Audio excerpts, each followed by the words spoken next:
विवेकानंद कहा करते थे कि मनुष्य का मन अनंत सामर्थ्य से भरा है, लेकिन वह उस सामर्थ्य को पहचानता नहीं है। जो शक्ति भीतर सोई है वह जागृत होने की प्रतीक्षा कर रही है।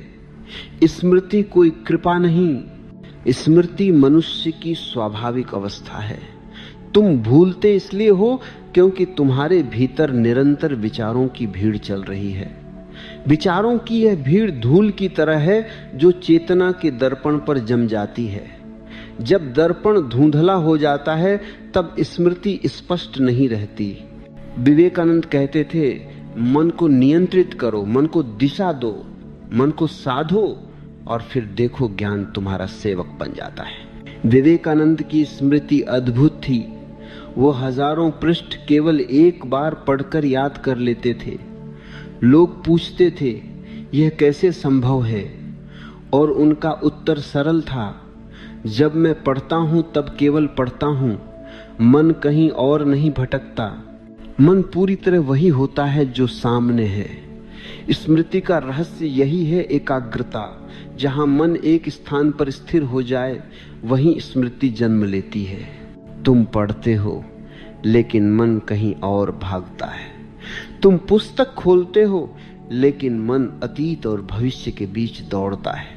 जहां मन भाग रहा हो वहां स्मृति नहीं टिक सकती। विवेकानंद कहते थे, मन को पकड़ो नहीं, उसे देखो। जैसे ही तुम देखने वाले बन जाते हो मन शांत होने लगता है, और जब मन शांत होता है तब स्मृति स्वाभाविक है। विवेकानंद का जीवन स्वयं एक घोषणा था कि स्मृति केवल अभ्यास नहीं है, स्मृति आत्मविश्वास, साहस और संकल्प की भी धारा है। जब व्यक्ति भीतर से कहता है मैं करूंगा, और पूरे अस्तित्व के साथ कहता है, तब उसके भीतर की सुप्त शक्तियां जागने लगती हैं। स्मृति केवल मस्तिष्क में नहीं होती, स्मृति पूरे अस्तित्व में छपी होती है। उन्होंने कहा था, तुम वही बन जाते हो जिस पर तुम पूरा मन लगा देते हो। यदि पढ़ते समय मन का केवल 10% विषय पर है और बाकी 90% भटक रहा है, तो समझ लो स्मृति कभी गहरी नहीं होगी। लेकिन यदि मन का 100% उसी क्षण में जागा हुआ है, तो शब्द पत्थर पर नहीं आत्मा पर अंकित हो जाते हैं। विवेकानंद ने ध्यान को स्मृति का केंद्र माना। ध्यान कोई क्रिया नहीं, ध्यान वह स्थिति है जहां मन अपना शोर खो देता है। ध्यान वह बिंदु है जहां विचार गिर जाते हैं और केवल साक्षी बचता है। उस साक्षी की मौन अवस्था में जो भी सीखा जाए वह हमेशा के लिए जीवित रहता है। उन्होंने कहा, मन भी बंदर की तरह है, यदि उसे काम नहीं दिया जाएगा तो वह शरारत करेगा। इसलिए पढ़ते समय मन को लक्ष्य दो। हर पृष्ठ पढ़ने के बाद एक क्षण रुको, भीतर पूछो, क्या यह मेरे भीतर उतरा है? यदि उत्तर नहीं है तो दोबारा पढ़ो, लेकिन थकान से नहीं, श्रद्धा से। विवेकानंद की सबसे बड़ी शिक्षा थी, हर ज्ञान को अपने जीवन में उतारो। केवल शब्द न सीखो, अनुभव सीखो। जब ज्ञान जीवन बन जाता है तब स्मृति की आवश्यकता ही नहीं रहती, क्योंकि ज्ञान तुम्हारे अस्तित्व का हिस्सा बन जाता है। मनुष्य ने ज्ञान इकट्ठा किया है, लेकिन उसने यह नहीं सीखा कि याद कैसे रखा जाए। वह किताबें पढ़ता है, पाठ याद करता है, जानकारी रटता है, लेकिन वह कुछ दिनों बाद गायब हो जाता है। जैसे बारिश की बूंद पत्ते पर टिकती है थोड़ी देर और फिर गिर जाती है। मन की स्मृति भी वैसी ही है। तुम पढ़ते हो लेकिन तुम्हारी चेतना पढ़ नहीं रही होती, सिर्फ तुम्हारी आंखें पढ़ रही होती। और आंखें पढ़ सकती हैं लेकिन स्मृति नहीं बना सकती। स्मृति तब बनती है जब तुम पढ़ने वाले शब्दों के साथ अपने अस्तित्व को जोड़ते हो। तुमने कभी महसूस किया है जब कोई शब्द तुम्हें छू जाता है, जब कोई वाक्य अचानक भीतर उतर जाता है, तब तुम्हें किताब रटना नहीं पड़ता, शब्द तुम्हारा हिस्सा बन जाते हैं। यही अंतर है याद करने और समझने में। याद करना तनाव है, समझना ध्यान है। और ध्यान वही कर सकता है जिसका मन शांत हो, मन और स्मृति साथ नहीं रहते। या तो तुम्हारे भीतर शोर होगा या तुम्हारे भीतर समझ होगी। शोर की भीड़ में याददाश्त नहीं टिकती, जैसे हजारों भेड़ों के बीच एक भेड़ खो जाती है। तुम पूछते हो कि दिमाग की क्षमता कैसे बढ़े। मैं कहता हूं, क्षमता का अर्थ ये नहीं कि तुम और तेज याद कर सको, नहीं। क्षमता का अर्थ है कि तुम भीतर शांत हो सको, क्योंकि याद वही टिकती है जो बिना डर, बिना जल्दबाजी और बिना तनाव के अंदर उतरती है। जब तुम किसी पुस्तक को पढ़ते हो और परीक्षा का डर तुम्हारे साथ बैठा हो, तब शब्द शरीर के बाहर ही घूमते रहते हैं, कोई भीतर नहीं उतरता। भय और स्मृति शत्रु हैं। जिस क्षण तुम डरते हो उसी क्षण स्मृति दरवाजा बंद कर देती है। ध्यान देकर पढ़ने का मतलब यह नहीं कि तुम जबरदस्ती मन को बोले कि ध्यान दे। ध्यान तो खिलना है। ध्यान वह नस है जहां तुम पूरी तरह उपस्थित हो। जब तुम पुस्तक खोलो तो पहले अपने भीतर थोड़ी शांति आने दो। 5 मिनट सिर्फ बैठो, कुछ मत करो। सांस भीतर जाए और बाहर आए और तुम बस गवाह बनो। धीरे धीरे तुम्हारा मन स्थिर होने लगेगा, और जब मन शांत होता है तब स्मृति पानी पर लिखे शब्द नहीं, पत्थर पर खुदे अक्षर बन जाती है। जो याद करना चाहते हो उसे महसूस करना सीखो। अगर तुम विज्ञान पढ़ रहे हो तो उसे सिर्फ टेक्स्ट की तरह मत देखो। प्रश्न करो, खेलो, अनुभव करो। यदि तुम इतिहास पढ़ रहे हो तो तारीखें मत रटो, उस युग में जियो, वह हवा महसूस करो, उन लोगों की भाषा सुनो, उनके संघर्षों को अपनी धड़कनों में उतरने दो।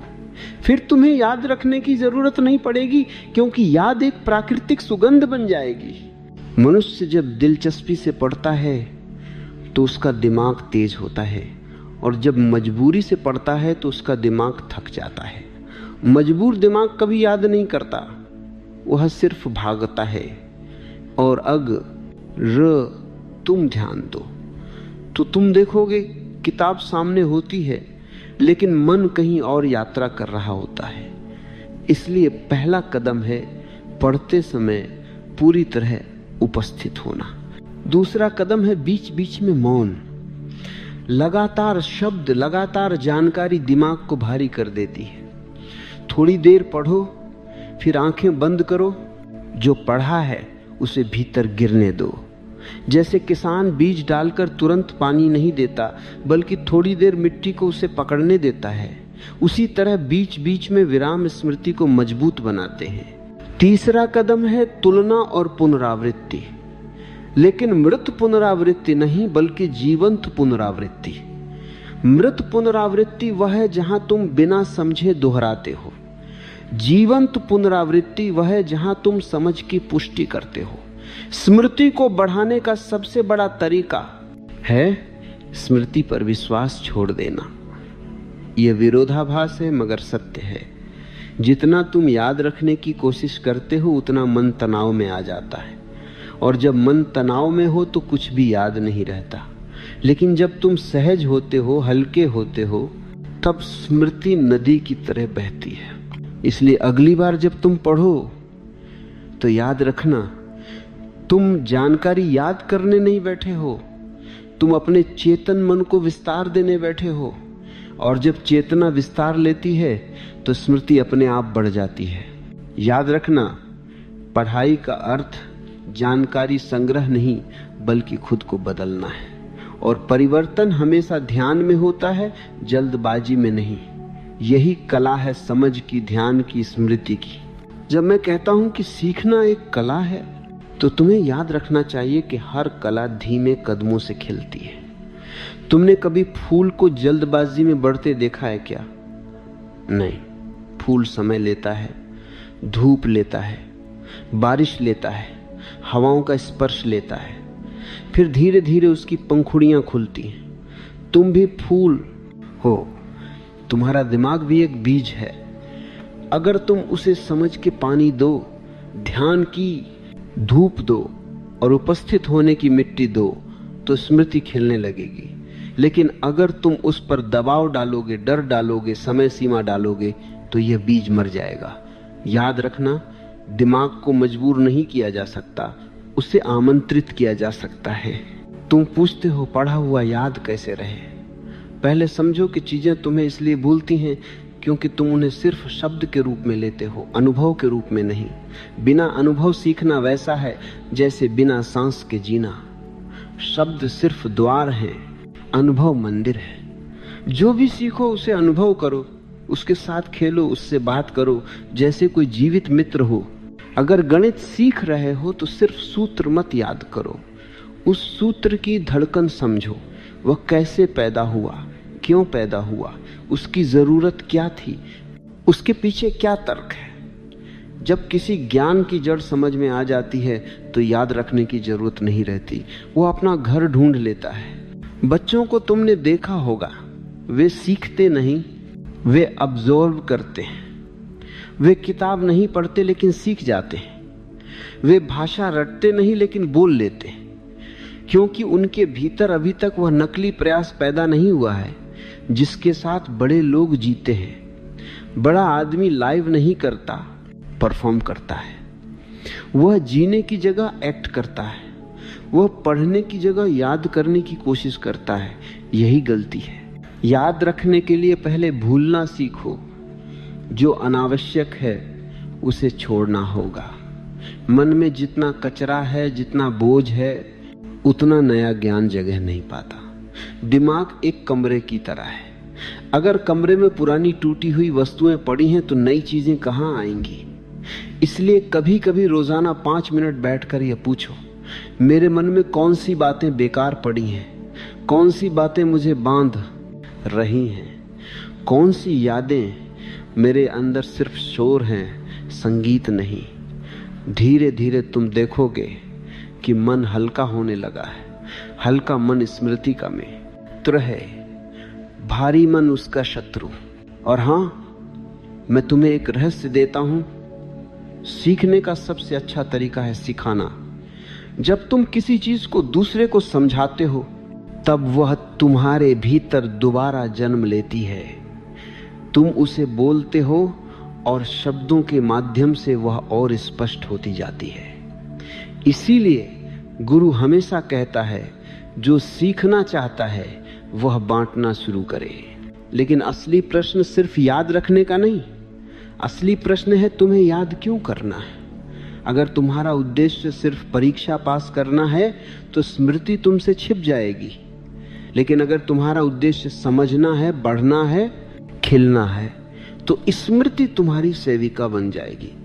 जो केवल उपयोग के लिए सीखता है वो हमेशा भूल जाता है, जो आनंद के लिए सीखता है वो कभी नहीं भूलता। अब बात आती है दिमाग की क्षमता बढ़ाने की।